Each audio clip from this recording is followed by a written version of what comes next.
Hey, what's up, guys? Rob here with Aloha Android, and for today, I'm going to give you guys comparison between the Samsung Galaxy J7 and the LG G Stylo. But before I start, I just kind of want to point out real quick that I'm comparing the G Stylo for Boost Mobile. Okay, so Metro PCS and Cricket G Stylo is irrelevant to this comparison as it's comparing two devices that's offered by Boost Mobile and by Virgin Mobile. So, with that being said, let's just jump right in. Spec wise, with the J7 has a 5.5-inch display, 720 by 1280 at 267 pixels per inch. Yeah, it's got a physical home button and two capacitive buttons for back and recent apps. It's got a 5 megapixel camera on the front with LED flash and a 13 megapixel camera on the back with LED flash. It's got 16 gigs of onboard storage, 2 gigabytes of RAM, and it's running the Snapdragon 615 octa-core processor clocked at 1.4 gigahertz. With the G Stylo, it's got 8 gigs of internal storage, 1 gigabyte of RAM. It's got a 5.7-inch display, 720p, that's 720 by 1280 at 294 pixels per inch. It is running the Snapdragon 410 quad-core processor clocked at 1.2 gigahertz. It has a 5 megapixel front-facing camera, 8 megapixel rear-facing camera. Both devices have a 3000 milliamp hour battery. The J7 has NFC, and the G Stylo has a stylus pen. The displays between both devices are quite nice. At full brightness, colors look okay. With the G Stylo, they look a little bit more toned and more down, like I won't say down to earth, but just you know, more easy toned than with the J7's display. As the J7 Super AMOLED display, colors seem to be a little oversaturated. Now, customization with the device. The J7 has the ability to theme the device. You can pick themes from the theme store that developers have created and give your phone a whole new look. Now, I recently downloaded the LG Smart World to the G Stylo, and it did install without any modifications. You could download it from the LG Smart World website. However, you cannot apply a theme because in the menu settings, there is nothing for a theme.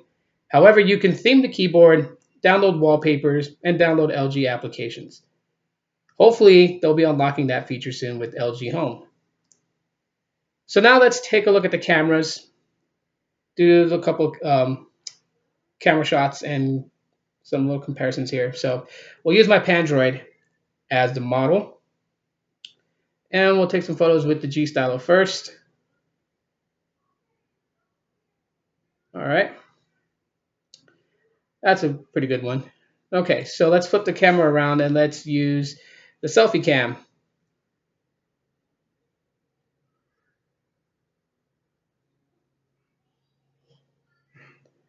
All right, so let's take a look at both pictures, see how they turned out, see how they look normally, and we'll zoom in on it. So they look fairly okay for a 5 megapixel front facing shooter. But when you go up into the corner, you see this kind of dotted haze effect for where the shadow in the room is at. And, for some people who are really heavy into photography, they're not going to like that. Now, with the Pandroid shot, we'll zoom in. And this is one thing I like to judge cameras on. You'll notice that the nose, the lines, everything looks just as if you zoomed out. You don't have any hazy effect, any shadowing on the edges of like the shape of like the heart nose. So for an 8 megapixel camera, it seems that it'll do the job. So let's grab the J7 here and let's launch the camera and we'll do the exact same thing. We'll take one picture from the back, we'll take one selfie picture, and we'll judge them out. So let's take a photo here. And my brightness is on, so this one don't count. Let me turn the brightness off real quick. I should have caught that. Okay, let's do this again. Let's go ahead and take that picture. There we go. And now we're going to flip it around to the selfie cam and take a picture. All right. So let's open up these pictures and let's see how well they look. So here's a selfie one. It's kind of looks a little dull, a little almost a little washed compared to the G Stylo, but not bad at all. And when you look in the shadow area, it has that hazy, noisy look like effect to it, but not as bad as the G Stylos. So I can really appreciate that. It really tried to process the shadow image on the ceiling behind me. So um, not bad at all. But I still think that the G Stylo's front camera is a little bit more sharper. As we take a look at the rear camera, let's zoom in, and we get a totally different look from the G Stylos. So you guys can see around the heart nose, there is this like grayish shadow, like almost like a gray border around the heart nose and mouth of the Pandroid. And that's something that could be, considered a negative on the cameras of the J7. So continuing on, we're going to open up a couple of apps here just to kind of see how well the 615 fares against the 410 from Qualcomm. So we'll pop Canvas open, and of course the J7 opened that pretty quickly compared to the G Stylo.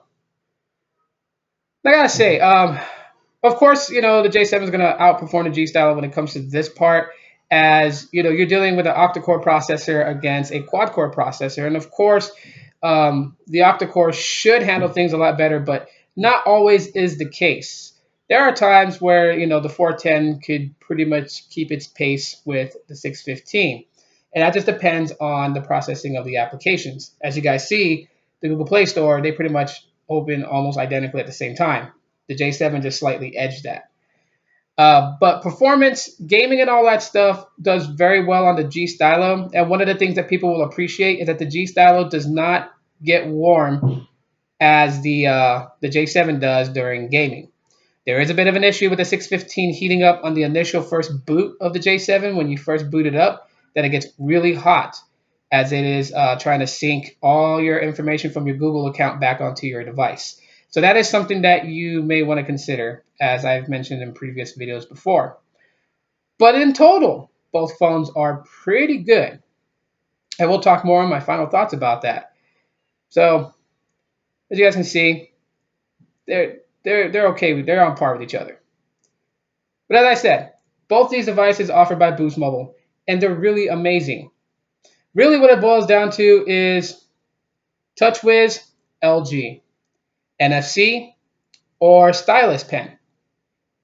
Also, the G Stylo does have the ability, with a slight modification that's pretty novice, to actually turn your SD card into a secondary internal storage. So you can actually do adaptable storage with the G Stylo, and that is through a link on XDA, which is nice to have because it gives you a little bit more room. But in general, the G Stylo does better with pictures, and the screen display is just slightly better. But the J7 outperforms the G Stylo. The cameras may not be as good, but it is feature packed, including the ability of having NFC, so you can do things like tap to pay. Both phones are amazing, and I think, anyone that chooses either one would be happy with it. It's just depending on what you want. The J7 having more storage, the G Stylo, you can expand that storage. So that is my comparison between the LG G Stylo and the Samsung Galaxy J7. If you guys enjoyed it, please drop me a like. Subscribe if you have not, and you'll see me in the next one, guys.